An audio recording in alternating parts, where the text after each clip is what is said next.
So today I'm here with Darcy Kempton at the home show in San Diego. I asked her to share some thoughts and talk about her business. She just finished her first public speaking to a big group of homeowners, and I wanted to kind of get to the bottom of how she started in this business, what inspired her to be a designer, how she conquers fears and flaws as a female business owner.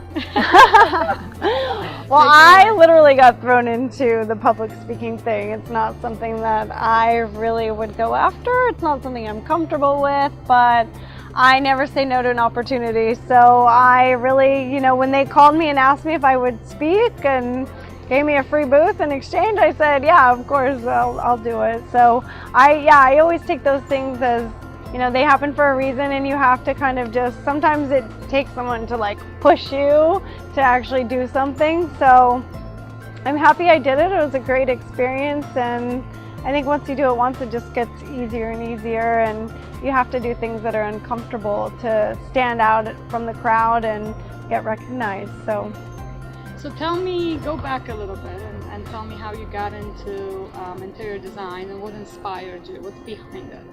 Okay.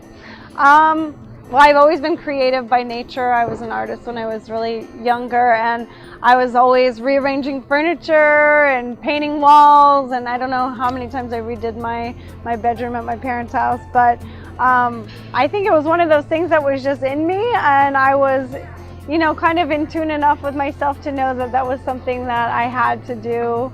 Like, it was just in me, and I had to express myself. For me, it's a way to express myself, and it's hard starting your own business. So I went to work for people in the beginning. I just was like a sponge, soaking up as much as I could.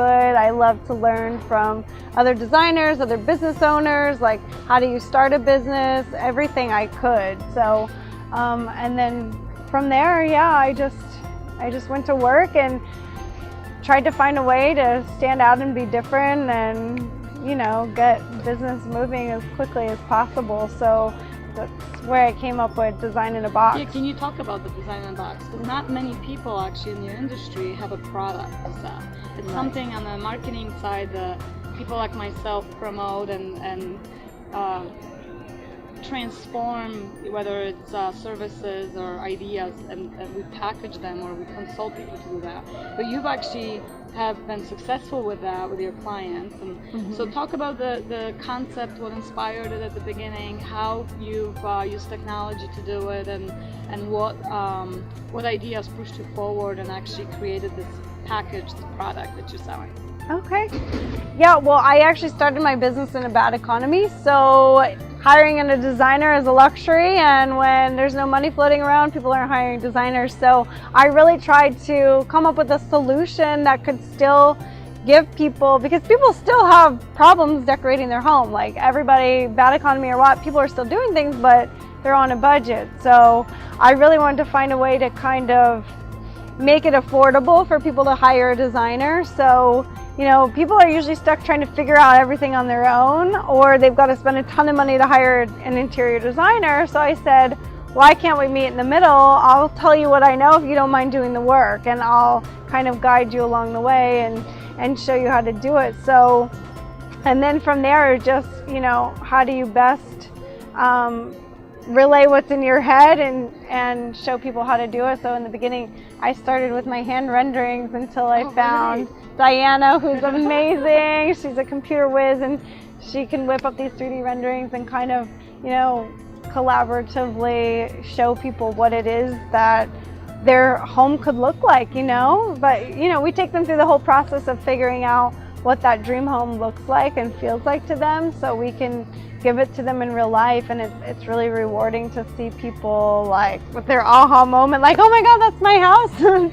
So, and then for them to actually see a way to make that a reality, it's really rewarding, and it's worked out really well for homeowners and for us as a business, where we're really meeting a need that people have, and it feels good. What inspires you on a daily basis? Like, is there any kind of a routine or process that you go through to keep yourself pumped up? And can you talk about your lifestyle a little bit and how you perceive things to kind of keep yourself driven and inspired And I know that you've gone through Tony Robbins events and that you read a lot, but you're one of those people that have that positive energy, and it seems that it just flows naturally.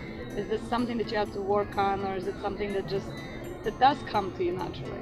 Yeah, I think when you're passionate about something, it shows. And the best work that I ever did was really digging deep inside and like figuring out what that passion is and how to make that a lifestyle, like how could I do what I do, live the lifestyle I live, because I love to travel. Everybody knows I love to travel. So, and this is a way to do it, so.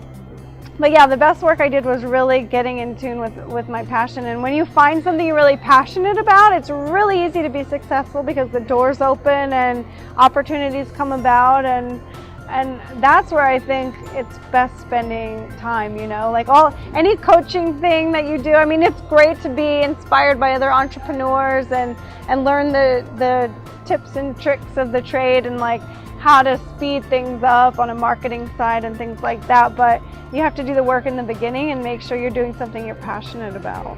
And then so how do you go from the idea and passion to actually actions and sitting down and creating a process?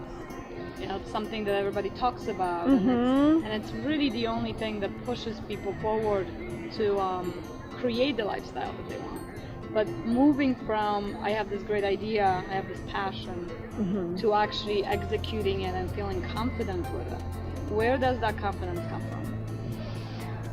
The confidence, I think it comes internally. I don't know where it comes from. But I definitely bounce things off of people on occasion, but more so it's a matter of kind of, I think you learn from experience. Like the more you do what you do, you start to pay attention to your process. And I kind of document everything. So I created a system based on understanding my process that you start to realize after doing things for a while, like you're doing the same things over and over with every client. So documenting that process has been really important to the growth of the company and systematizing things. And now tell me, what is your website?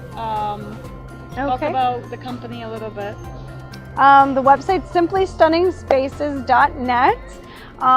You can also check us out at instantdreamhome.com, and there you'll find inspirational gallery images. And we're located in downtown San Diego, but like I mentioned, we do work with clients all over the country with our virtual interior design.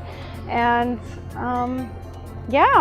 that's it. What else can I answer? Design in a box. Yes, if you have any design needs, if you're struggling with how to decorate your home and you want to find out more, go to Instant Dream Home. Since we're talking to entrepreneurs and solopreneurs and people that work from home, do you have any tips and ideas on how to decorate their home office? I love whiteboard paint. I use it in all the offices. I love it. I've got to be able to scribble on walls and things like that. I don't know. It's really good for brainstorming, especially if you're an entrepreneur. I mean, to be able to just go to town with masterminding and planning things, and it's just the best thing. And then you can always take a picture and then save that and keep it going. But yeah, that's my number one tip. I love whiteboard paint. Thank you so much, You're Darcy. welcome. Thanks, Marzena. Thanks,